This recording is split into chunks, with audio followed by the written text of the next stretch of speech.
Welcome to Tell Me Your Story, New Paradigms for a New World. I'm Richard Dugan, your host. Thank you so much for joining us here on the program. This is our special edition of Tell Me Your Story, the program where we invite our, I'm going to say co-host, why not, Lumari of LUMARI.com, to share with us insights that she has shared with us through her book, which is Living Inspired with Lumari. We'll go through some of the other books and some of the other things that are available. There's a free gift, so stay tuned. We'll give out that information as well. Lumari, welcome back to our special edition and our continuing conversation of Living Inspired with you. Oh, thank you so much, Richard. It's such a blast to be here and have these conversations and share inspiration with your community. Well, folks, believe it or not, we're in Chapter 6, which is week number 6, and we're going to enter the 7 temples of vibrating light. Now, the 7 temples of vibrating light hold the vibrational space and celestial attunements so you can experience the gifts of inspiration. And each temple has a unique resonance that reveals a gift. It's a special gift. And each temple also attunes you in different ways. I have to tell you, Lumari, as we move into this particular program, in this particular area here with the 7 temples of vibrating light, that energy, of course, we're all made up of energy, and energy, each particle, if you will, in a manner of speaking, has its own vibration. I mean, that's what energy does, is it vibrates. Whether it's light, it doesn't matter what it is, everything is energy, and it cannot be destroyed. It can only be transformed. So is that kind of what we're talking about when we go into each one of these temples, which, folks, we're going to go through in this program? We're going to go through all 7 of them. And but is that kind of what we're talking about here? Is we are about the process, as we go through each one of these 7, of changing, shifting, transforming our own personal vibration, whether it's physical, mental, emotional, spiritual, to a higher vibration through each temple. Yes, and I would also say a higher perspective, because when we talk about inspiration, we're talking about energies, wisdom, creativity, all of those things coming together and meeting each one of us in our own space. Mm-hmm. When we enter the temples, we're entering a higher sacred space that's actually attuning our own energy as well as us being attuned when we enter. Mm. Well, and one of the part of this, it's kind of funny to say you love your own writing, but oh well. Hey, but here's the thing. If you don't toot your own horn, and again, we're not talking here huge ego, big S here. No. We're still talking small s. How is anybody ever going to know? So, no, please, if you want to continue elucidating on that before we jump into the first temple. Well, the thing that I love about this, so when we're talking about entering the 7 temples of vibrating light, and one of the things I wrote is, please remove your shoes and bow your head as you enter and greet the priestess. Mm-hmm. The divine gifts await you. Blessings are bestowed upon those who enter with honor, joy, and appreciation. Mm. And so when you think about connecting with these temples of illumination and frequencies and vibrating light, it really is an experience where, yes, if you were entering physically, there are many places where you take off your hat, you take off your clothes, you take, da-da-da-da-da. Right. Not all of your clothes, but Sure. And some places you take off your shoes. There's a process where you leave the outside chaos and move into a higher frequency. And so these temples are like that, which is really, when you talk about it vibrationally as well as personally, each person has their own individual relationship, and then they enter. Hmm. Well, folks, here's the thing. And of course, Lumari is very much aware of this as well, that originally we set this up where we were going to spend time in subsequent programs taking an entire program for each temple. However, I think that because we have so much to cover in this book over the coming weeks, we're going to cover these temples probably at least twice or three times. So you're going to get an opportunity to find out more about these temples as we go. Now, one other element that I'm going to share with you, and this is TMI in one sense, I took my shoes off. Literally, my shoes are off. My feet are flat on the floor. Okay? I love it. All right. And we're going to now, because, and I'm going to presume we've been invited to enter each of these temples. And we're going to start with the Temple of Illumination. And as you enter the Temple of Illumination, inspiration brings you light and energy. It lights, this light energy is the first impulse, the first notice, and the first indication of your inspiration. And at this point, I'm going to have you, for the next 3 to 5 minutes, share with us about the Temple of Illumination. Well, when we think about these different temples, and I want you all to understand and be present to the fact you are entering temples of inspiration. So this is how inspiration comes to you in different vibrational light alignments. And that's why we call them a temple. So the Temple of Illumination brings you highlights. It prepares you to receive the magical energies of inspiration. And it helps create an inner glow in your own being. So the universe is shining a light within you so you can experience inspiration. And inspiration is really the universe, the divine, communicating with you and revealing things to you and tapping you on the shoulder or having a whispering, beautiful voice so that you can hear it. And this is really when your whole being feels like it's light-filled because you feel that instant. And the illumination changes and moderates because of who you are and the light that comes forward. But it also shares light with you so that in the energy of inspiration, you are in a light-filled moment. You are in the temple of illumination so that you're in a space that you can receive. You're in a space that you can connect with what is enlightening, what is inspiring, what opens up new shared brilliance for you. And this temple and inspiration is an agent of change. It's transformation. It is revealing yourself and the divine to you so that you can also experience it. To me, it sounds like the Temple of Illumination is just that. It illuminates not only that temple, but those that are coming next. And the next one that is coming to us is the Temple of Magnetism. And as you enter the Temple of Magnetism, this attracts your attention and pulls your focus to whatever it lights up. The message of the inspiration is attracted to you. Yes. So imagine that for a moment, that you're vibrating at this energy, that you are the you, who you are, and you are vibrating at a level that actually magnetizes and attracts the beautiful inspiration, energy, wisdom that is right for you. It's attracted to you because of who you are, because of your purpose, because of the journey you're here to celebrate. So your soul calls and enthralls the attention of the divine, and you create a magnetic attraction like a vortex that brings those qualities, those inspirations to you. So it's a relationship, but it's a magnetic relationship because you are vibrating at this pulse.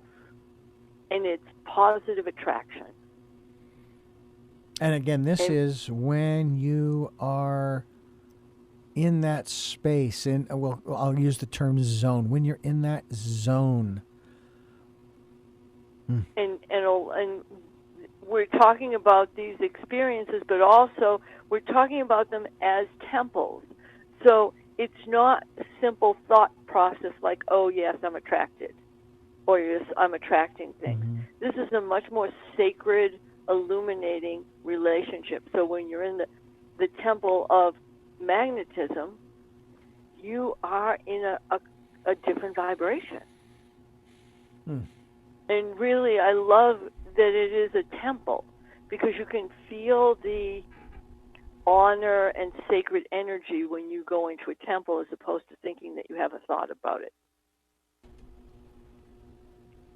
I have to tell you, I'm glad you used the word sacred.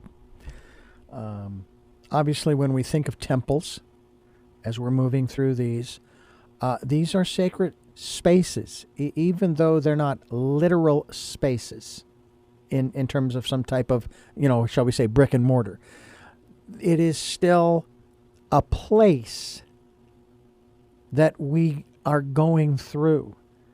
And each one of these, to me, again, it's one of the things that you talked about at the very front of our conversation here, is you prepare yourself, whether it is just removing your shoes and or a certain amount of clothing, and or maybe even adorning yourself with maybe a robe or whatever it might be in preparation.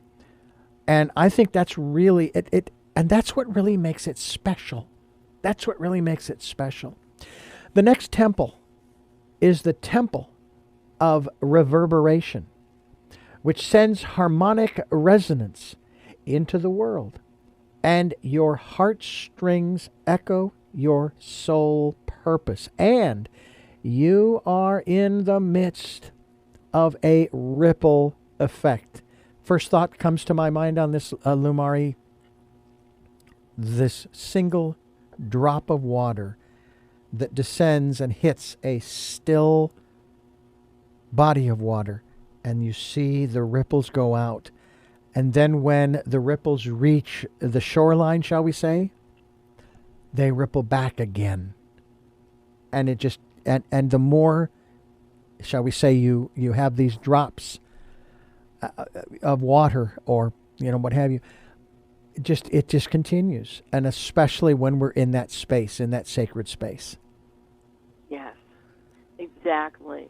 And the energies of reverberation are so beautiful, so clear, that you want to understand that you're in the middle of it, and yet you're part of it, and yet it tunes you. And so it's like a beautiful vibratory dance. And you get to experience the energy. So it's joy, it's freedom, and you look at the connection. So as an example, it's like there's a song, and you're in a duet with the divine, and you sing your song, and it ripples out, and the divine answers, and it ripples towards you, and then it's moving outward, and it's rippling and echoing in the universe, and your inspiration is vibrating at that level, so you can feel the reverberations of it. And we're making really specific distinctions about inspiration, because we want, and I specifically want, you to be able to feel inspiration in a huge way, so that you really understand how rich, how fulfilling, what the harmony of your own being in the conversation with the divine is, and how, as you feel the reverberation, your vibration calls into the universe, and others who vibrate there start to light up too. And maybe you'll meet them, and maybe you won't, but this is the dance of the reverberation. The next temple that we are going to enter is the temple of connection that joins you to the elegant universal flow of kinship, relationship, and affinity. And one of the things that just came to mind was when we are in, going back to the phrase, that zone, we're on purpose. Everything seems, and again, we start to access all of the different attributes of the temples prior. We draw to us the people, the circumstances. We start to have resonance, if you will, in terms of the way things flow, the way things are coming together. Experiences in my past with producing people's programs that come in with a box of materials, cassettes and records and this and that. So have you timed any of this out? No. Okay. So we start putting it together, and the next thing you know, okay, we've done everything. Oh, my goodness, it's exactly the length it's supposed to be. To me, that kind of connection is I'll use the word, elegant. It's very cool. Yes. And when we think of the temple of connection, then you think of, in one aspect, we do know everything is connected because there's no other way it can possibly be. I inhale a breath, and who knows where that air came from?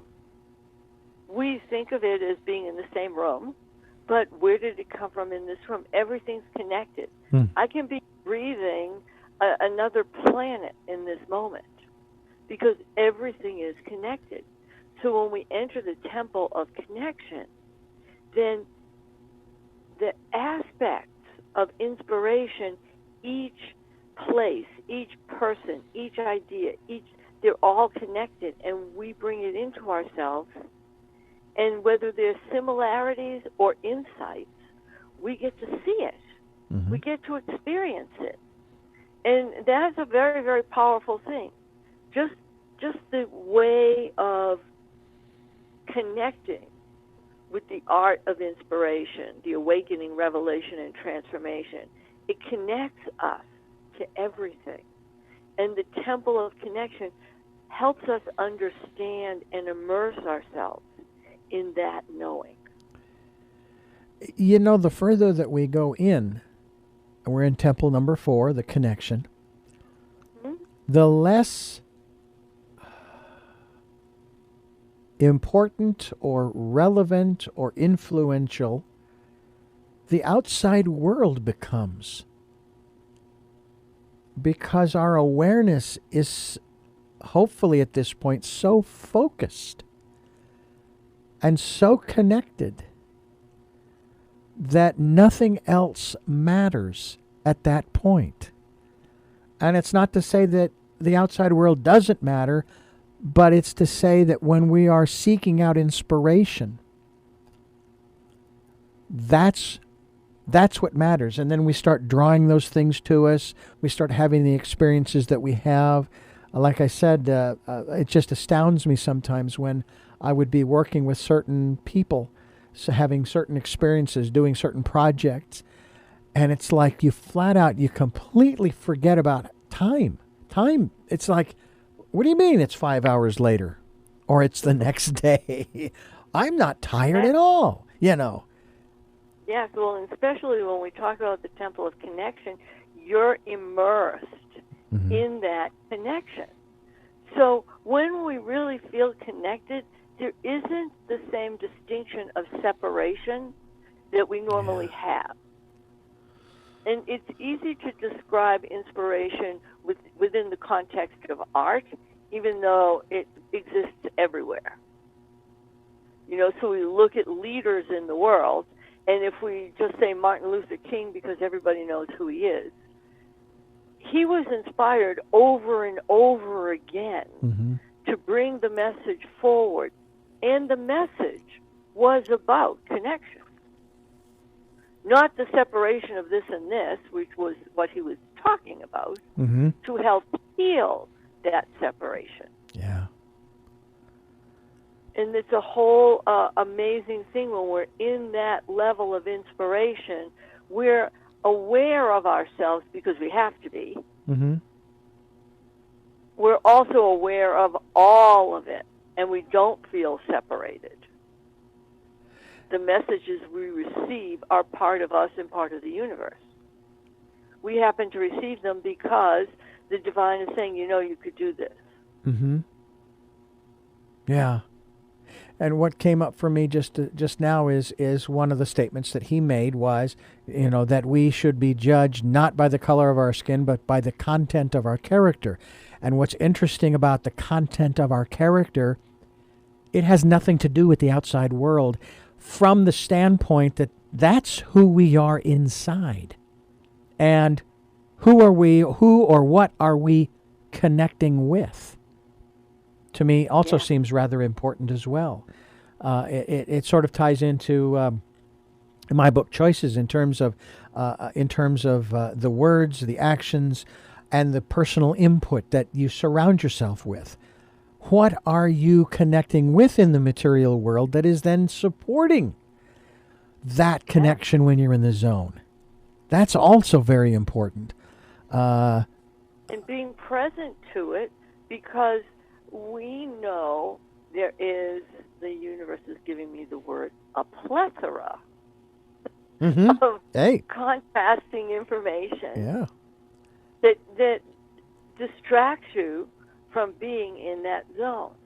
And yet, the temple of connection, you may notice that that's there, but it's not distracting you from the connection with the divine, with your path, and with the inspiration. Yeah. We move into the fifth temple, and it's the temple of creation, which embodies the brilliance of all in a fusion that comes fully alive with inspiration. And that leads me to think that the inspiration that we are infused with, that is coming alive in us, then guides us in how to create the things that we want to bring about in the context of being in the zone, being on purpose, and so forth. Yeah, it's the creation. I like to look at the creation as this is where we play. We're experiencing, we're being inspired, we're putting it in the world, we're formulating it, we're interpreting it, we're going back in again to look at it again, we're sharing it, we're bringing a vision to life. That's part of creation. And so the creation is like honoring all of the ideas. Now, in our world, there's so many conversations about flaky people, I can use other words, but I'm not going to, that they get lots of ideas and they don't know what to do with them, and who cares about your idea, there's more important things, etc. Yeah. Right? Uh-huh. And I've heard it. I mean, I've had it said to me. And, and I smile and I go, well, that's a good idea. That my ideas aren't necessarily ideas, but that's okay. That's your idea. But when you look at it and you go, oh, the flow of creation is many different ideas. Now, in inspiration, you're going to choose the ideas, and the ideas are going to choose you. That's the relationship. We already went through the connection, so you know that that's going to happen. Mm-hmm. So now the flow opens. And the temple of creation, it encourages you to put things together in new ways, to be the visionary, to be the innovator, to be the change agent. And the universe supports that. Because if you look at our universe, creation, innovation, change, yes, that's what's happening all the time. Mm-hmm. And so when the inspiration comes, now you're bringing your vision and the inspiration together, bringing in something new, and bringing it forward to share. And creation one of the things about creation, which is really challenging for some people, exciting for me, is that it keeps on moving. Yeah. It's in constant motion. Exactly. And so when we talk about inspiration, the awakening, revelation, and transformation, this is causing something to be in form that hasn't or may not have been in form this way. Or it's creating something to evolve or to inspire actions and reactions so far down the road that someone may not even know what inspired it to begin with. Yeah. That's creation. How far back in the arts can we possibly go to figure out paintings now and paintings 40,000 years ago? Do we know what songs the ancient tribes sang? And does it relate to jazz or rock or blues? Who knows? But creation flows through everything. And wouldn't it be really, I have to use this word just because, wouldn't it be really trippy if we went all the way back in time and the songs that they were singing were actually hip-hop? Ah. And the drums and the beat and everything and the rap and the rhymes and everything else were like that, and we had no clue because we're in the creation mode now. That's the reverberation of creation. And it makes me think of, on a grand scale, the creation of the universe. And obviously quoting from Genesis, where the Creator created the universe and then turned around and said to each level of creation, it is good. And I think that has more to do with it is finished, it is complete, it is done, than it is good versus let's start over. This is terrible. This is bad. No. And I think that we as individuals, and the wife and I have been watching American Idol, and we've been watching these people as they've been progressing through. And certain people get cut because, you got to get down to one. So, right. But at the same time, at the very beginning, they're very self-judgmental. But the judges and others around them are very supportive, saying, hey, you have an amazing talent, okay? And you have to believe in you. And you can see how they start to change their attitude, even if they aren't being critical anymore of themselves. Right. Even if they're not standing there, oh yes, I've got a great voice, No. They're not being critical, and that's the first step. So we have to do the same thing when we're in that creation mode. Is we just say, hey, this is what it is. Yeah, when you say it is good, the thing also is there is a level of recognition of the creation. Mm-hmm. Because we know, the universe is creating all the time. And, I always use the example of roses, because if you look at a rose bush, every rose is different. Yeah. And if you have the advanced sense of smell that I do, you actually notice that every rose smells differently. Oh, wow. Yeah. Yeah. There's a slight difference in the fragrance and the aroma of each rose. Now, put them all together in an essential oil, and you will have the scent of roses. But individually, they have a slightly different fragrance because they're all created differently. And yet, when you look at it and you say, it is good, it's like it is the appreciation of the creation that happened. And to take that one more step further, whether we use the analogy of the singers on American Idol or whatever, if the Creator did that so uniquely. And we, as it is written in the Ancient Wisdom Teachings, were created in the Creator's image. Imagine what we as individuals can create, but at the same time what we collectively as a community can create.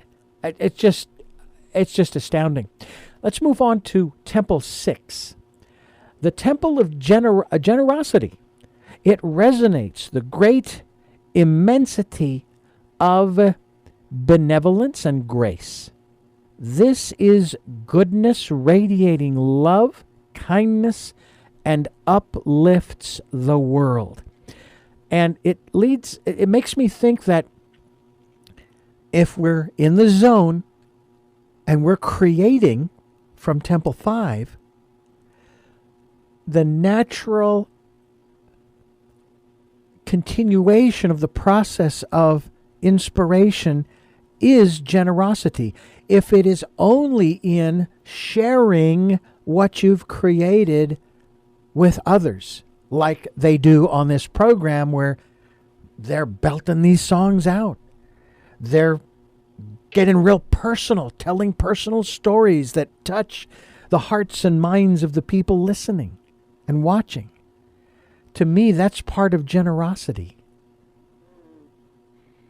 Well, and when we think of the Temple of Generosity and we think of inspiration, then we're connecting with personal generosity on one aspect and then divine generosity on the other. Because how do you think the inspiration came to you if the divine wasn't generous? And inspiring you in an alignment that's magnanimous so that you can feel the richness, the huge inspiration, sometimes unlimited inspiration, so that you can move into a greater energy, so that you can feel the infinite of the universe, you can feel the infinite of inspiration, and you can also feel part of it. The thing with inspiration is there's more than enough. So we have conversations about scarcity, and that creates a whole thing on economy and, persons, et cetera, but if we look at it like generosity shows you, there's more than enough. There's more than enough inspiration. There's more than enough great ideas. There's more than enough ways to be kind-hearted and be on a path where everyone can benefit, and your inspiration and your actions from there change things. We want to play in this temple. We want to be in generosity and receive the universal generosity that inspiration brings us. Yeah. I feel that especially when I am working with and sharing what I know and have learned over the years with other people. And it's not just that I get to, if they do this and they step into my shoes and they start doing what I've shared with them, it's not just that I get to move on to do other things, different things that are part of being in my zone.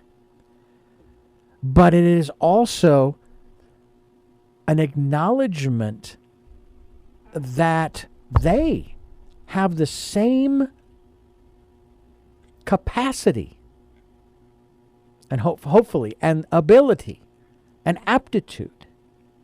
And that's not to say that everybody does. I mean, I can train someone, and I remember a situation 35 years ago. I trained this young gal, and she seemed like she was doing great, and I asked her how she was feeling. She said, okay, all right, I'm going to cut you loose and let you handle an 8-hour shift. And unfortunately, best way to put it, she destroyed the shift. She destroyed the programming, so to speak, not in a literal sense, But for whatever reason, she was nervous, she was confused, she was whatever she was, and she did not have. But at least she took a shot, and I did too. I was, and unfortunately, I did have to let her go because we just could not. We couldn't go through another 8-hour shift like that, and I couldn't spend another 8 hours with her, making sure everything was working properly. But at the same time, at least she put herself out there, and I never criticized her. But it goes back to, I'm going to show you how I do it, and then I'm going to let you loose.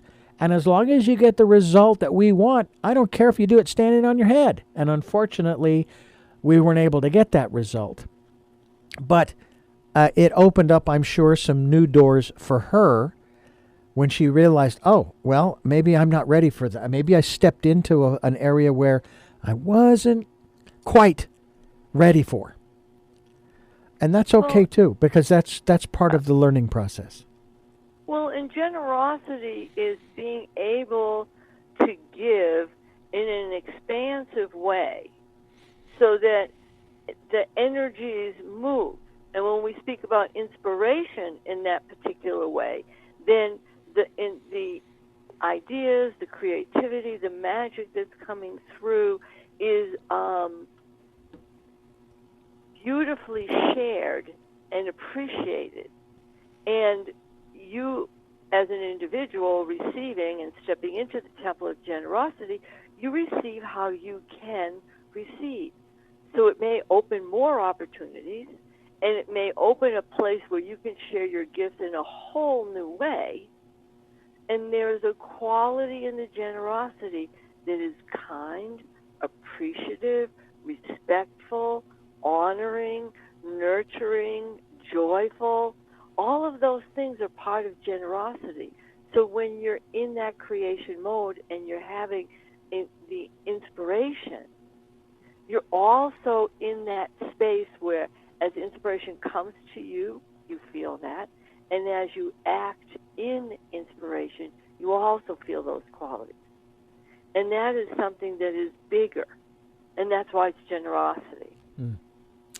The next and last temple in this conversation for us, it dovetails beautifully or flows straight into the temple of abundance, which opens you to possibilities, sometimes limitless possibilities of a generous, good-hearted global community. And I experienced that just recently. And I put the word out, and the universe provided. And that's only one form of abundance. Right. Well, so I'm going to read this. Mm-hmm. Your inspiration dances across the cosmos, laughing in the showers of stars and opportunities.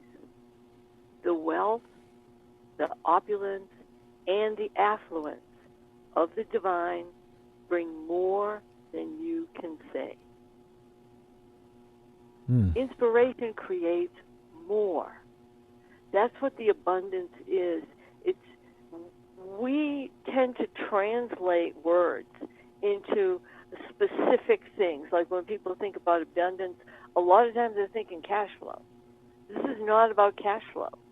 This is the abundance of the universe and how abundance, the inspiration creates abundance, and abundance creates more inspiration. Mm-hmm. So it opens you to possibilities, to experiencing limitlessness, meaning that you can be in that inspiration, and when you're in it, you may not see boundaries. You may continue to see the flow of the abundance that's encouraging you to create more or to receive more or to be guided more. And that is such a beautiful gift to think of abundance like that, like an open, receiving, sharing, giving universe. And depending on the focus we have, today we're focusing on inspiration. Imagine the abundance of inspiration, where it can guide you, where you can play. It can be anywhere. Like, I know you and I, we both have arts and music and everything else in our lives, but if I look at it, how many people in the world have been inspired to create social connections that change the world? Whether it's a social connection in a really small community or it's a big organization, or creating new ways of growing things, or cooking, or, I mean, we could go on and on about that abundance and where it flows with inspiration. Yeah. And the thing that's so important about it is that it's the wealth of your being and the wealth of inspiration that flows. I mean, that inspires me, just talking about it. Yeah. Oh, absolutely. And I think, too, about some of the items on that list that I've shared in the past, that I am slowly working on, not putting any pressure on myself, but when I do work on these, whether I'm finishing it or not, if I'm working in it, yeah, I feel that too. We have been diving into the 7 temples, the 7 temples as the temples of vibrating light. And just a real quick rehash, they are the temple of illumination, the temple of magnetism, the temple of reverberation, the temple of connection, the temple of creation, the temple of generosity, and the temple of abundance. And even though in past programs we've talked about like a list of things and there's no particular order, and I'm sure there isn't here either, and at the same time, the order in which we've talked about them, they seem to flow beautifully one into the other. And I just think that's really, really cool. Lumari is our guest. Lumari.com is the website. The book that we are focusing on here over the coming weeks is Living Inspired with Lumari. And Lumari, I'm going to give you the last 3 or 4 minutes here to just expound, if you can, on what we've talked about and how important it is to enter each of these temples, these sacred spaces. Thank you, Richard. Oh, well, if each person listening, whatever temple you resonate with, then explore that. And you can get my book, Living Inspired with Lumari. You can go deeper into and savor and read over and over again each temple.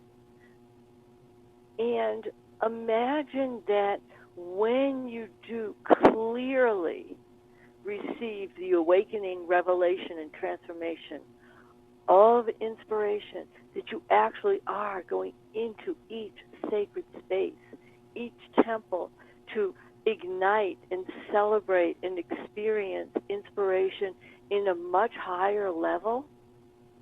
It changes your life, and it changes our world. And that's the blessing of inspiration, true inspiration. And that's what I want everyone to have. In about 30 seconds, tell us about this free gift that you have for us. Oh, I have a beautiful meditation for everybody. It's called Personal Sacred Space Meditation. It allows you to create a vibration of your own being so that you can feel the sacred space of yourself. And you don't necessarily absorb any of the chaos around you or any of the conversations. You get to be in the beauty of your being. And this meditation allows you to be present, release anything that's distracting, and move into the beauty of your being. And many of my clients and friends do it at least twice a day so that they can be in that space or between meetings. I created it so you could be in that space where it's clear and whole and totally you. LUMARI.com/sacred space is where you'll find that free meditation. We certainly hope you will avail yourselves of it. Lumari, thank you again, and look forward to continuing our conversation on the next chapter as we continue through the book Living Inspired with Lumari. Thank you so much, Richard, and thank you everyone for being here and sharing this marvelous time with Richard and me. And I thank you for listening to and watching Tell Me Your Story, New Paradigms for a New World. We're giving you choices and knowledge of those choices to help make your dreams come true. And until our next broadcast, podcast, videocast, love to Lal. Jeanette, I am still listening. Dad, continue to be happy. Smokey, I'll see you on the other side. And to my dear friend Zorro, aho, aho.